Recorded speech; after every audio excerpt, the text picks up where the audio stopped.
used a 4-3-3 that we've seen plenty of in pre-season, with Ben White at right back and Xhaka and Odegaard either side of Partey. If you want to get lineups like this, stats and so much more, check out OneFootball for absolutely free through the link in the description below. They've been supporting the channel for a while and they are the best free football app on the market, so check them out down below. We'll begin by looking at Arsenal in possession. Crystal Palace could line up in a very narrow 4-3-3 with Ayew and Eze being interchangeable. The general idea was to have these front six occupy the central space, making it extremely difficult for Arsenal to progress through the centre. But Palace were also flexible. At times during the match, we saw this become more of a front two, with Eze looking to pick up Thomas Partey, as he was often the deepest solo pivot, so by picking him up, it would be even more difficult for Arsenal to play through the centre. And the obvious outlets for Arsenal in these situations would be White and Zinchenko. However, Schlupp and Ayew, or Eze if he was deeper, would be the active men, so when the ball did go wide, they had the responsibility of quickly shifting to the fullback, whilst the rest of the midfield shifted across as well. Again, the idea was to limit how easily Arsenal could play forward, as now when the wide men applied pressure, it could mean that Arsenal were forced long or into riskier passes. As discussed, Palace want to make it difficult to play through the centre, and at the moment, Partey is the solo pivot for Arsenal. And the pressing shape was quite variable, so initially here we can see a front three, as well as the midfield three, making it extremely difficult to play through this central position. As the ball runs on, the shape can adapt slightly, becoming more of a 1 and a 2, to ensure that a man was still covering Partey in these situations, but at the same time, the two forwards can apply pressure onto the centre-backs.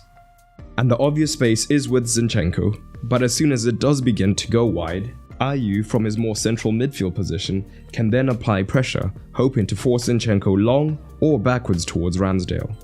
To go around this, the success for Arsenal could come when Ramsdale had the ball, as the space was still outside with the fullbacks, and if Ramsdale was quick in his passing, he could find a man before Crystal Palace had a chance to move a man across to apply the pressure. So again, we still see that similar pressing shape, with Crystal Palace having a 1 and then 2 forwards looking to apply pressure to the centre-backs. So in these scenarios, Ramsdale can be the extra man deep. So crucially, Zaha still finds himself drawn towards the centre-back, meaning that the fullback is free for Arsenal. So if Ramsdale was quick with his passing, he could then locate the fullback in space. But in the build-up, Arsenal could take up many different positions, a lot of this facilitated by new signing Zinchenko.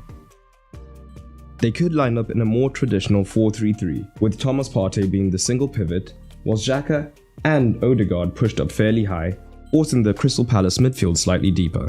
In these situations, as we spoke about, Palace were defending fairly narrow through the centre, so the obvious pass was often to Zinchenko, who from deep is an excellent creative passer, looking to find men inside, whether this be Xhaka or Jesus, who was often dropping into the spaces.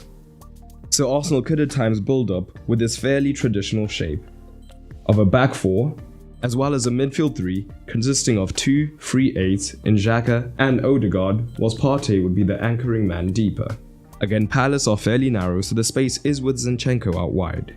And you see a potential situation, as with Zinchenko wide, Ayew does look to come wide to apply pressure as we previously discussed, but this could potentially open up a gap for Xhaka to move into this region and potentially receive a pass, although this doesn't occur in this situation. But as discussed, Palace were often looking to cut out Partey, so Arsenal needed different ways to be able to find him to then progress higher up the pitch. This could be through one of the false 8s momentarily dropping deep in order to draw a man and then free up Partey, which we saw Xhaka do more of, as they could at times be a double pivot. So here we see a similar situation with Eze looking to pick up Partey. So 2 things happen here. The forward movement of the centre-back begins to draw out Eze, but at the same time, Odegaard from this scenario can then look to drop deeper to temporarily be a second pivot alongside Partey. So now, Saliba can look to pick out Odegaard, who can then look to play a pass into Partey, who's now free, as Eze is drawn to the centre-back and one of the midfielders is drawn to Odegaard. However, Palace were very disciplined in this scenario and were able to contract around Partey quickly before he could get space, which actually led to a turnover. Alternatively, if Palace were in their narrow front three, a centre-back, often Gabriel, had the responsibility of driving higher up the pitch, and this could draw a Palace man, and with the free 8s forcing Palace deeper, Partey could then find a little more room in the central area. But perhaps the most effective way was through utilizing the skill set of Zinchenko, and we'll touch on that shortly. And the sheer number of options that Arsenal had was impressive. In this shape, Arsenal could push Xhaka extremely high into the front 5, which would allow Martinelli to stay wide. The ball found itself to Zinchenko, he could then potentially play in Martinelli to be 1 versus 1 against Nathaniel Klein.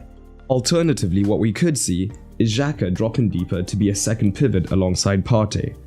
This would then free up Martinelli to operate in these more central channels, while Zinchenko could push higher up as a more traditional left back.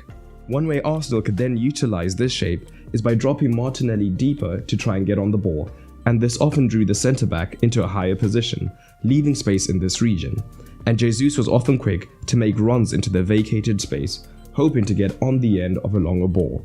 However, Arsenal weren't really able to take advantage of this.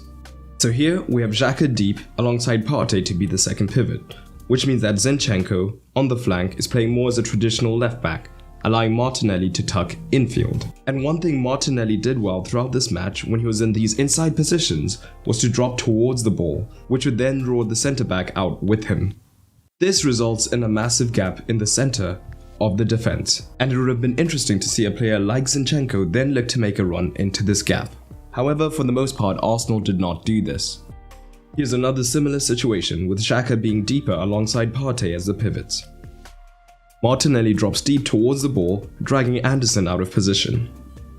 Again, there is that gaping hole in the defense, and Jesus is looking to make the curved run in behind into that space, but Xhaka is unable to pick him out.